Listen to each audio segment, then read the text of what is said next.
बिस्मिल्लाहिर्रहमानिर्रहीम। Dear student, अस्सलाम वालेकुम। हम पढ़ रहे हैं फर्टिलाइज़र्स और नाइट्रोजन फर्टिलाइज़र्स, और इसमें आज तीसरी नाइट्रोजन फर्टिलाइज़र है अमोनियम नाइट्रेट। कौन सी? Ammonium nitrate. ये भी एक नाइट्रोजन फर्टिलाइज़र है, नाइट्रोजीनियस फर्टिलाइज़र है। कैसे बनती है?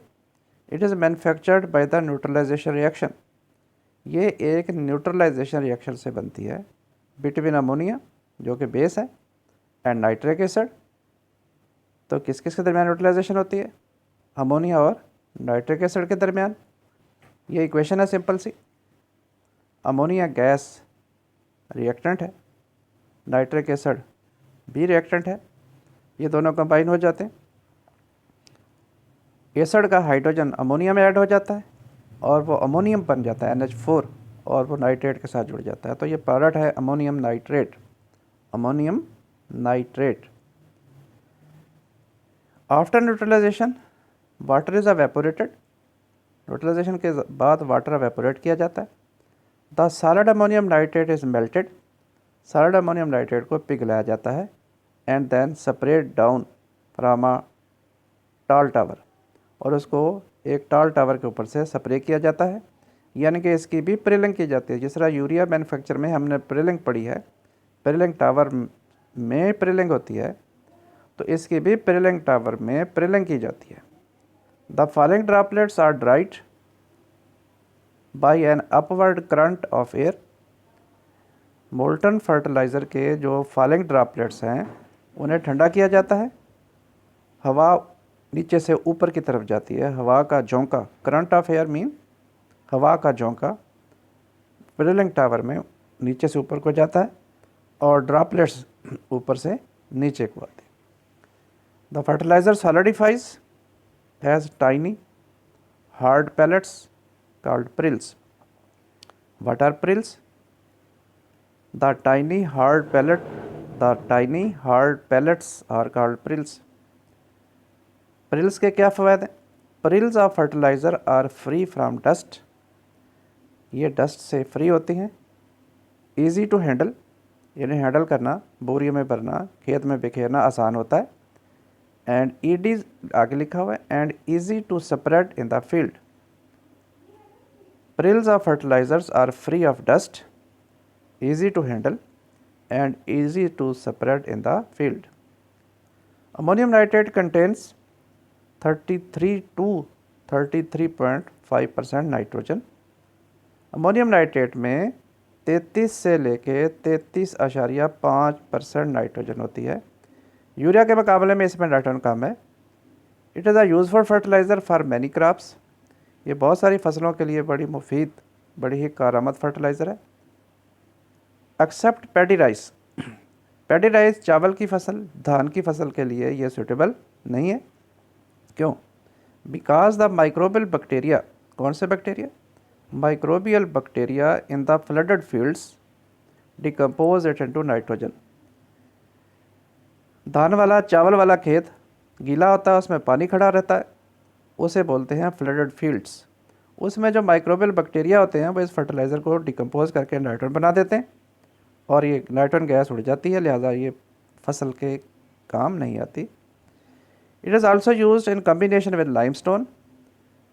पैडी राइस के अलावा इसे किसी भी दूसरी फसल में अकेले भी इस्तेमाल कर सकते हैं, और इन कम्बिनेशन विद लाइमस्टोन या लाइमस्टोन के साथ मिला के भी कर सकते हैं। It is hygroscopic in nature. ये खाद हाइग्रोस्कोपिक है। हाइग्रोस्कोपिक मीन ये एटमॉस्फेरिक मॉइस्चर ऑब्जॉर्व करती है और गीली हो जाती है, and it tries to become a liquid. तो उस चीज़ को, जो चीज़ एटमॉस्फेयर से मॉइस्चर ऑब्जॉर्व करे और लिक्विड होने की कोशिश करे, गीला हो जाए, उसे हम कहते हैं हाइग्रोस्कोपिक। हाँ जी, नाइट्रोजन फर्टिलाइज़र्स हो गई। अब इसके बाद एक और टाइप है फर्टिलाइज़र की, जिसे कहते हैं फॉस्फेटिक फर्टिलाइज़र्स। कौन सी fertilisers? Phosphatic fertilizers. These fertilizers provide phosphorus to plants or soil. What are phosphatic fertilizer? What are phosphatic fertilizers? The fertilizers which provide phosphorus to the plants और soil. अब phosphorus पौधे को क्यों चाहिए, कब चाहिए? Phosphorus is required to stimulate early growth. Phosphorus पौधे की इब्तदाई नशोनुमा को स्टिमुलेट करने के लिए, तेज़ करने के लिए चाहिए इब्तदाई दिनों में। To accelerate seed and fruit formation during the later stage of growth. और आखिरी स्टेज में, प्लांट ग्रोथ की आखिरी स्टेज में भी फास्फोरस चाहिए। क्यों? To accelerate seed and fruit formation. इसके अलावा और क्या फ़ायदे हैं इसके? एक तो it stimulates the early growth, it accelerates the seed and fruit formation. अगला इसका फ़ायदा है, it also increases resistance to disease. It also increases resistance to disease. ये पौधे को बीमारियों के ख़िलाफ़ रेजिस्टेंट बनाती है। The various phosphatic fertilizers have different composition.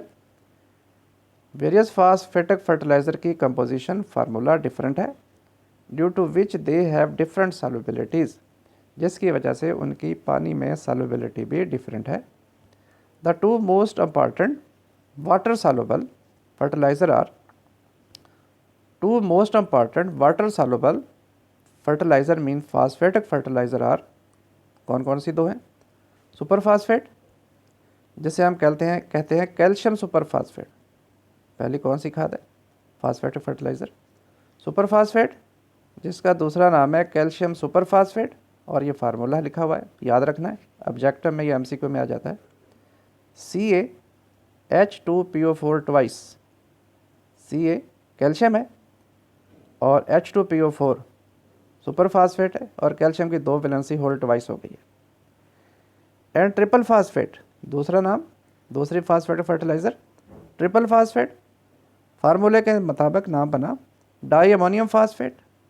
इसमें दो अमोनियम होते हैं, बल्कि इसमें हाइड्रोजन भी है, तो बनता है di ammonium hydrogen phosphate. Di ammonium hydrogen phosphate, जिसे सादा लफ्ज़ों में DAP खाद भी बोलते हैं।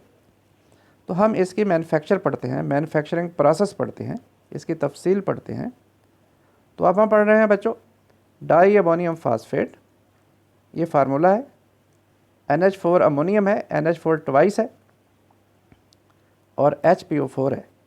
ये फार्मूला है NH4 ट्वाइस और HPO4। दिस कंपाउंड, यानी कि ये diammonium phosphate, this compound of high purity is prepared by continuous process. ये कंपाउंड हाई प्योरिटी का होता है, और इसे एक कंटिन्यूस, डिसकंटिन्यूस से नहीं, कौन से प्रोसेस से? कंटिन्यूस प्रोसेस से तैयार किया जाता है। और क्या रिएक्टेंट्स हैं? Reaction takes place between anhydrous ammonia gas. एक तो रिएक्टेंट है एनहाइड्रस अमोनिया गैस, और दूसरा है pure phosphoric acid at 60 to 70 degree centigrade and pH 5.8 to 6। हाँ जी, रिएक्टेंट्स कौन कौन से हैं? अमोनिया गैस है और प्योर फास्फोरिक एसिड है। टेम्परेचर है 60 to 70 डिग्री सेंटीग्रेड और pH रेंज है 5.8 to 6। हाँ जी बच्चों, ये रिएक्शन है। नीचे रिएक्टेंट है 2 moles of ammonia plus H3PO4 यानी कि फास्फोरिक एसिड। तो प्रोडक्ट में बना अमोनियम, बल्कि डाई अमोनियम हाइड्रोजन फास्फेट, और ये रिएक्शन एक्सोथर्मिक है, हीट भी हासिल होती है, सिंगल प्रोडक्ट है। It is an exothermic reaction, लिखा भी हुआ है, इक्वेशन में भी हीट निकल रही है, वहाँ से भी नज़र आ रहा है कि ये एक्सोथर्मिक है। It is an exothermic reaction. The heat of reaction vaporises water. The heat of reaction vaporises water from the liquid and the crystals of the diammonium phosphate are taken out. Diammonium phosphate की crystal को निकाला जाता है। सेंट्रीफ्यूज्ड, यानी कि इनमें से जो लिक्विड होता है उसको रिमूव किया जाता है सेंट्रीफ्यूगेशन से। वाश्ड एंड ड्राइड, और वाश करके ड्राई कर लिया जाता है। इस फर्टिलाइज़र में इट कंटेन्स 16% नाइट्रोजन, इसमें 16% नाइट्रोजन होती है, एंड 48% P2O5, और इसमें 48% फास्फोरस पेंटाऑक्साइड होता है। P2O5 क्या है? Phosphorus pentoxide. This product contains about 75% of plant nutrients. इस खाद में पौधे की खुराक का 75% मौजूद है।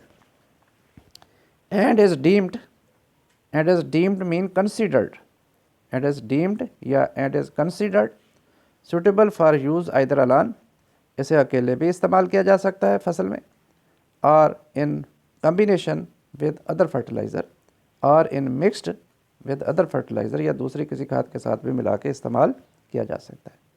तो बच्चों, ये फास्फेट फर्टिलाइज़र ख़त्म हो गई। आज का हमारा लेक्चर इतना ही था। इसे याद करना और अपना और अपने घर वालों का ख्याल रखना। अस्सलाम वालेकुम।